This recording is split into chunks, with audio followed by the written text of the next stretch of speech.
Agora, a distribuição condicional. A função de probabilidade condicional ou função densidade condicional da variável aleatória, aí, né, no primeiro caso, ela tem que ser discreta e no segundo caso, contínua, certo?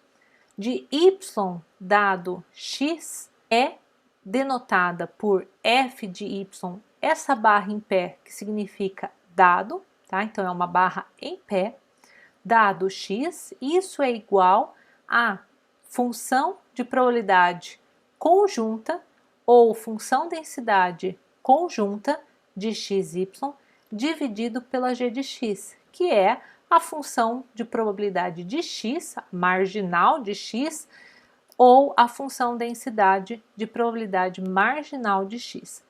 Claro que g de x tem que ser maior do que zero.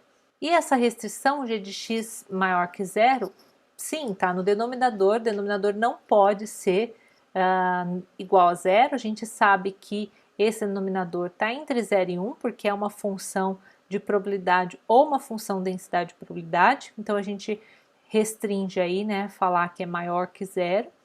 Não precisa falar que é diferente de zero. Se a gente tiver um caso discreto, acho que fica mais fácil de visualizar. Imagina, x é impossível de acontecer, né? Porque seria a função de probabilidade de x valer zero em algum ponto. Então, se dado que x aconteceu, não faz sentido. Então, de todo jeito, a gente desconsideraria esses casos em que g de x é igual a zero, ok? E claro, né, que analogamente a gente tem a função de probabilidade condicional ou função densidade condicional da variável aleatória x dado y.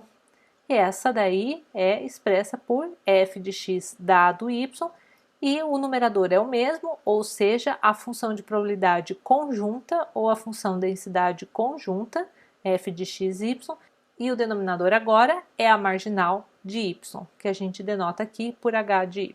Pela mesma razão, o h de y tem que ser maior do que zero. Então, vamos continuar aquele exemplo do número de moradores e do número de televisores.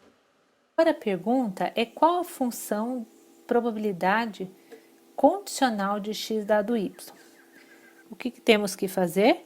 A função condicional de x dado y é a conjunta dividido pela h de y. E aí, claro que h de y tem que ser maior que zero, certo? O que a gente vai ter que fazer, então? A gente vai ter que pegar cada elemento aqui e dividir pela respectiva função marginal aqui, dividido por 0,02, que é igual a 1. Aqui vai ser 0 dividido por 0,02, que dá 0, e aqui a mesma coisa, dá 0. Agora, aqui vai ser 0,20 dividido por 0,33. Então, 0,20, 0,33. Isso daqui vai dar, eu vou apagar o valor anterior para caber, isso daqui vai dar 0,61. Se você continuar fazendo essas contas, isso aqui dá 0,24, 15, 0,22, 0,45, 0,33, 0, 0,5 e 0,5. Agora eu quero que vocês explorem um pouquinho esses resultados. Notem que a soma de cada linha dá 1. Certo? Conferem? Sim, dá 1. Tem sempre que dar 1? Tem sempre que dar 1. Aqui não faz sentido somar a tabela toda, tá? Faz sentido a gente somar as linhas, porque é a condicional de x dado y, e x aí tá nas colunas e y nas linhas. Qual que é a interpretação disso, né? Dado que y é um certo valor, qual que é a probabilidade de x valer, por exemplo, 1? Então, dado que na casa tem 0 televisores, qual que é a probabilidade de ter um morador? 100%. Por quê? Porque não tem casas com 2 moradores e 0 televisores, ou 3 moradores e 0 televisores, tá? Então, qual que é a interpretação desse 61% aqui? Isso daí é a probabilidade de ter um morador na casa, dado que temos um televisor. Então, eu informo para você, eu te dou essa informação, olha, tem apenas um televisor na casa. Qual que é a probabilidade de ter apenas uma pessoa? 61%. Vejam que essas informações, essas probabilidades, são maiores do que as anteriores. Sim, a gente acrescentou uma informação, né? A gente tem um dado aí, ok? Sempre acrescenta informação ou continua na mesma no caso de 0. Por quê? Porque agora a função densidade ou a função de probabilidade condicional, ela é a conjunta em relação a um espaço mais restrito. Isso daí vocês viram em probabilidade condicional, certo? Aqui a ideia é a mesma, tá? Então, estamos aqui no espaço mais restrito, sim, de uma informação. Eu informo para vocês que tem 2 televisores na casa. Se tem 2 televisores, qual que é a probabilidade de ter uma pessoa só? Ou qual que é a probabilidade de ter 3 pessoas? Certo? Então, a gente, além de saber calcular essa função, a gente precisa saber interpretar. E sempre confiram, né, se a conta está certa, atendendo a essa propriedade. Por que somando nas linhas tem que resultar em 1? Porque se eu falo para você que tem 0 televisores naquela casa, a gente só tem 3 possibilidades de quantidade de moradores. Ou vamos ter 1, ou vamos ter 2, ou vamos ter 3 moradores. Então, isso dá o espaço todo, não temos para onde fugir. Se eu te dei essa informação, eu já restringi a essas 3 probabilidades. Então, isso daí tem que ser o 100%, ok? E agora, um exemplo de variáveis bidimensionais contínuas, aquele exemplo das 2 componentes de um sistema eletrônico. Qual a função densidade probabilidade condicional de x dado y? Vamos lá. E agora, qual a função densidade probabilidade condicional de x dado y? A função f de x dado y é a conjunta dividido pela marginal. Claro que a marginal tem que ser maior que 0, mas como a gente já calculou essa marginal, a gente já sabe qual que tem que ser essa função. Então, aqui vai ficar x mais y sobre 2, mais xy, dividido por meio mais y. Aqui, pessoal, não tem muito o que melhorar, tá? O y tem que ter sido dado um valor entre 0 e 1, senão a gente não tem como calcular essa densidade condicional, ok? Vocês viram em probabilidades o conceito de eventos independentes, certo?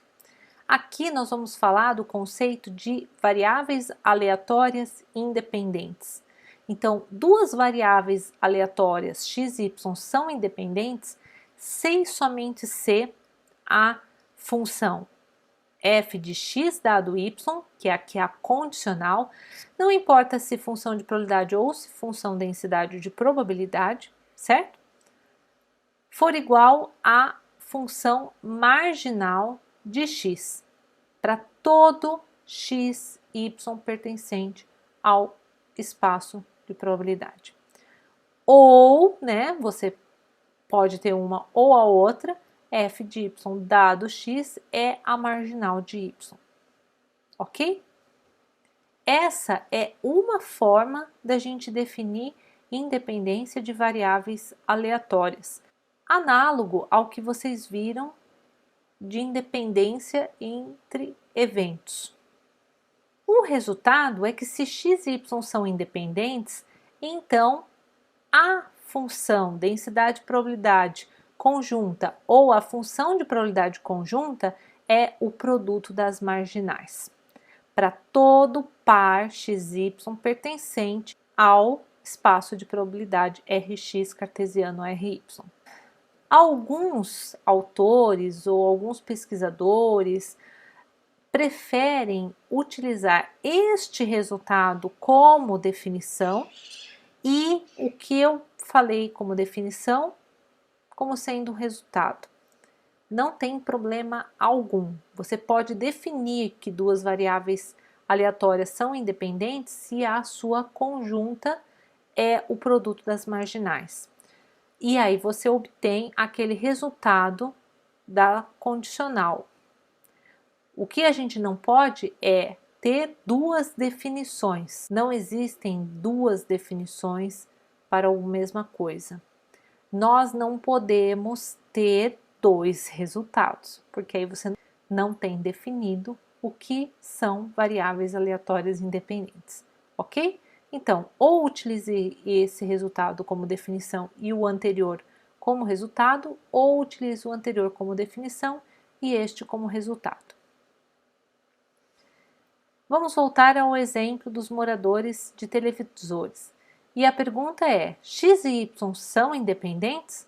Vamos resolver. O número de moradores é independente do número de televisores? Como que a gente vai fazer? A gente pode calcular o produto G de 1 vezes H de 0.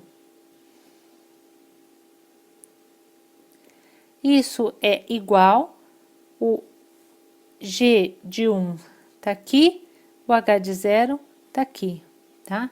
Então, isso daí é 0,32 vezes 0,02, que dá 0,0064.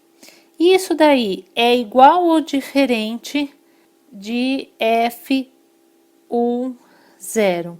Toma cuidado que é um par ordenado.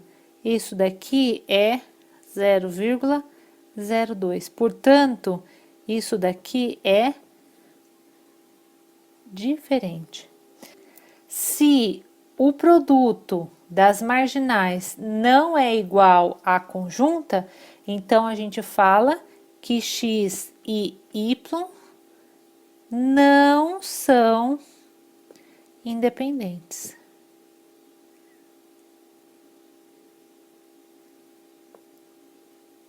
Ok?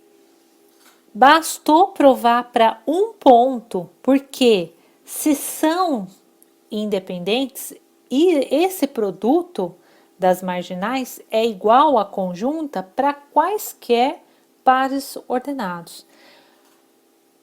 Como a gente tem apenas em um ponto essa diferença, então a gente não precisa continuar.